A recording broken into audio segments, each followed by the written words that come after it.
Welcome back, guys, to another Super Metal Brothers review. I am Super Metal Brother Matt. And I'm Super Metal Brother Dane. We are obviously the Super Metal Brothers talking about this week Korn, the album The Nothing. Honestly, I thought this band was pretty much done, left in the 90s, but they have just been kicking and screaming all the way into 2019. Danny, who are Korn for those of you who somehow lived on a rock and have no idea who this band is?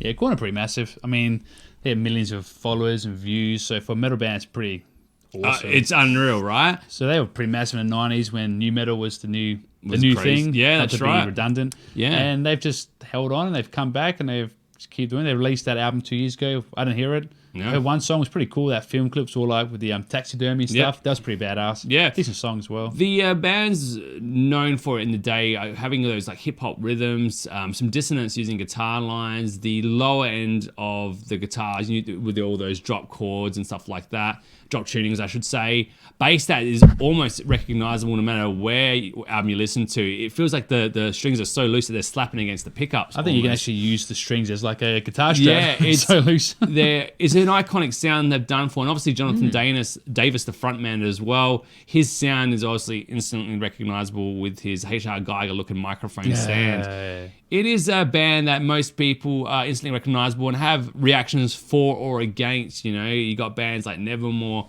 who have come out and said that they're inspired from them, and you've had other people that just think that they're overrated. You know, it's a band that's loved by some and hated by others. So let's talk about this latest album.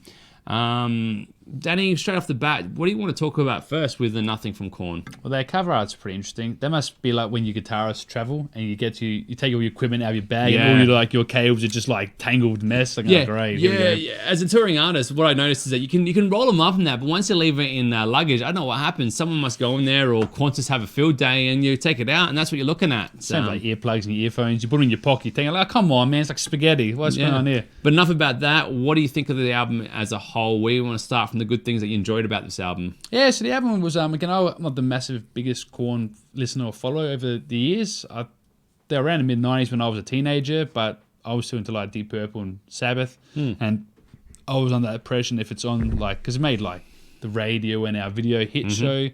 I came to the impression if it's on TV, it must be mainstream and not good. I was one of those kids growing up, so I never got into Korn. But so hearing this album, I'm pretty fresh to Korn.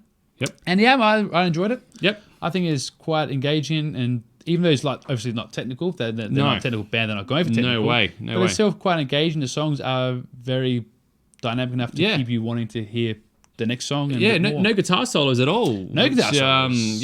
Take of that. Definitely the newer style of metal in that sense. I think there is a simplicity to what Korn do generally, but it works very well for them.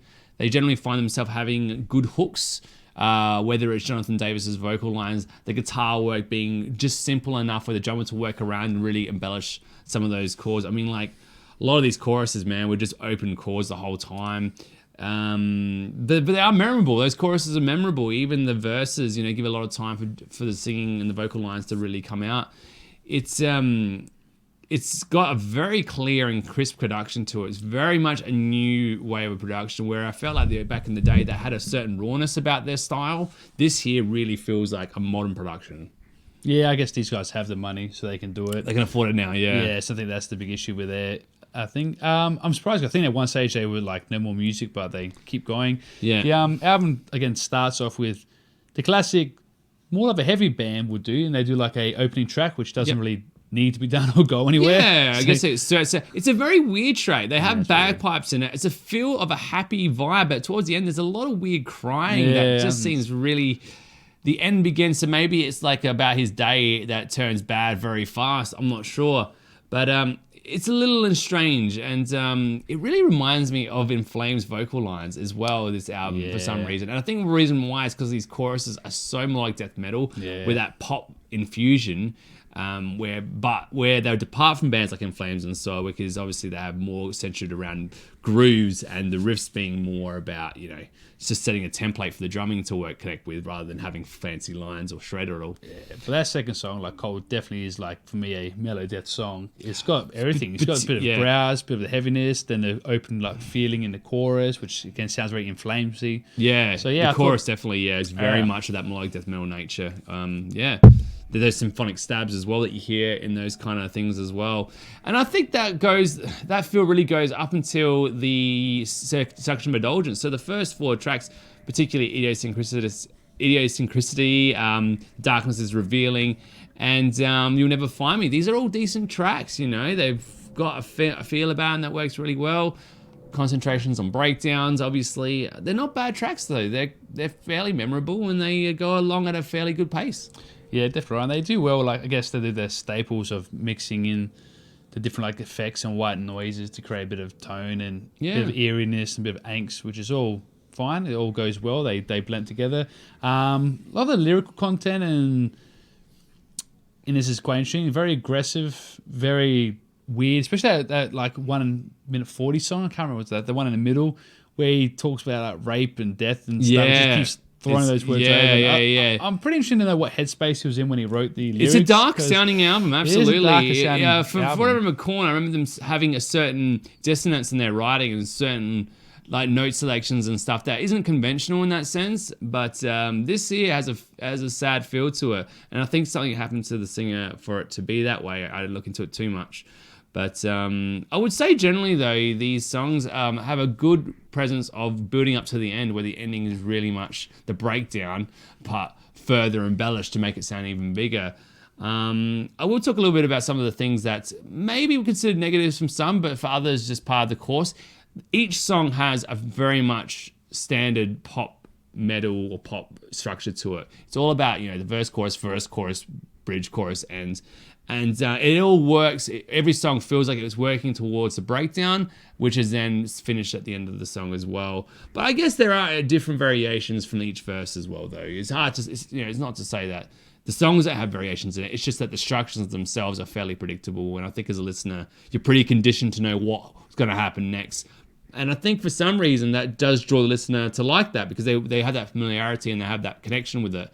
It's a fine line between boring and holding their listener's hand. What do you think, Danny? It depends what you want. If you want something which is dynamic and different and engage, like if it depends if you want technicality, and you're probably like, nah, this is not right, like a guitar solo. If you're a Dream Theater fan or like you're really into that Symphony X style of progressive metal, or you're Tech Death where it's Rings of Saturn or genty stuff like Periphery, I don't know if this album will do much for you unless you want to break from it. It does feel that way. It probably will work as a break because it still has some heavy elements chucked in there to make you somewhat engaged. And then it has some nice grooves and, again, some interesting singing at times. I mean, he has a style that definitely is like your eclectic taste in vocalists, and I put singers like Nevermore's Warrell Dane in there as well. Well, I get it. People don't say they like it, even though they're my favorite band. If people say I don't like his vocals, I can completely get it. You know, but I mean, Jonathan's got a lot of character, great like unique phrasing. Like trying to replicate this live as a cover band is good luck because he definitely has his own character to the songs. Yeah, it's good. Makes him his own. The growls are appreciated in the songs as well. He has a certain freedom about it. It has a bleakness to it that works really well here. Yeah. And he naturally works well with the guitars when they're dropping out and stuff. And he can write a chorus, which I think for pop metal like this, it's hard to, it's probably a little harsh to say it's pop metal, but generally these structures really are in that sentence. So like after track 6, which is that weird song, which is called The Seduction of Indulgence, where it gets that whole like rape and talks about that. It does have feels like a different tone afterwards. It doesn't seem as like as heavy, even though it's not like ultra heavy. It doesn't seem to have that heaviness to it. A bit more of a storytelling. And then track 12, actually, the Loss, you probably actually hear Jonathan's clean vocals the best, and he's a very good singer. He just, I guess, likes to put his own flavour and everything to make it absolutely style, which is good. So it's really hard to say what necessarily is great about the album, but it's really hard to say what necessarily is really bad about it. I found that this album was a satisfying listen. After I finished with it, I really felt that Korn fans, I think, would really appreciate what's going on here. There's a certain appeal that I think Korn fans are looking for, and I think this album does it quite well. From what I've heard, it is one of the more bleaker albums from Korn. That will satisfy fans, give these guys a bit more depth from what's going on. Some of the middle stuff from Korn I don't really like too much, but some people do. But I think here they got themselves a good record, and one that I think the general listener is going to dig, especially those hardcore fans from the 90s. They're really going to dig it. Danny, anything you want to say, sum up before you give it a final score? No, I thought, look, I surprisingly enjoyed it. I always know what to expect. Only hearing like a couple of Korn songs on the radio, etc., only the big hits. Yeah. Which you always can't judge a band with because they normally the studio or the album company tells them to, okay, we want you to make albums for the radio. But no, I was quite happy with like what I was listening to.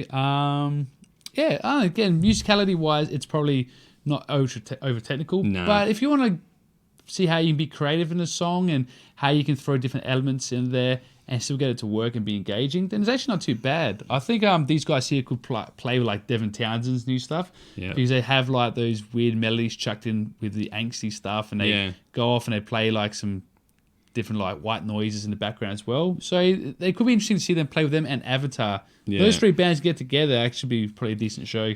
See, I want to give this one a higher mark for the simple fact that I think for a recommendation for fans, it's going to be great. But because there were things that held this album back, like its predictable nature in the songwriting structures, some of the songs and the choruses did feel very similar to other songs on this album as well. You know, especially towards the back end of the album, there was songs like the chorus of Ringmaster felt like exactly another track previously in track 2 or 3 as well. But you know, it's really hard to say. The nitpicking aside, I think for the general fan out there, they're gonna dig it. Yeah, I guess so. Again, I've done too much Korn. He did on the last song cry again. Yeah. Which is, I guess, so he made it work, he made it fit. I don't know why that was in there for. Yeah. But he really loves swearing. So the F-bombs weren't doing it for me, unfortunately. It's really hard to put across an emotion of despair. And I know because the F word for me has more of a comedic value, I think. It's really hard to... Whenever I hear it pop up in a song, I'm like, it's a cheap way to get that emotion out. But I think the delivery is much more important. And every time I said it out, I was like, it's like that was definitely something that felt 90s and felt like as a teenager I would have done it. But seeing these guys mature in their songwriting, having some of the curse words drop was like, it didn't. It actually took away from the experience for me. They also do like those parental advisory stickers. Yeah, I know. Now, see, if you do it like in a Cannibal Corpse setting and that, I actually can get behind it because it's ridiculous. And doing it, it's like, well, obviously they're not going to murder someone, but the idea of having a murderer say it makes it just sounds ridiculous enough to work. Overall, Danny, your score? I'm going to give it. I was verging on giving it 7.5, but considering there's not probably enough really engaging songs, I'll probably end up with a 7. Yeah, me too, because I want to recommend this higher for people to check out. Korn fans have given it an 8, but just a part of it for me is having a 6 would feel right as a musician in general, you know, because like you said, it's very much about just playing some open chords. Some of those choruses were just too similar, but a 7 out of 10 for me as well, Danny. Yeah, and in the words of Korn, choose your path, and there's your truth. Follow, carve an inch, and here comes the sorrow. And that is our episode for today. Korn the Nothing, guys. Let us know what you guys thought of the album down in the comment sections below. Actually looking forward to hearing what you guys have to say because a lot of positive reaction to this album, and I can see why, you know. Some of the non-Korn fans out there, let us know what they think, and definitely Korn fans as well. Yes, indeed. We all like decent feedback. No, like, oh, you guys should listen to Nickelback. That's not a comment. Just as we ditched on and said other bands. Anyway, thank you for checking out this video. Until the next one, I'm Super Metal Brother Matt. And I'm Super Metal Brother Dane. We are the Super Metal Brothers. Thank you guys so much for checking out this video, and we'll catch you at the next one.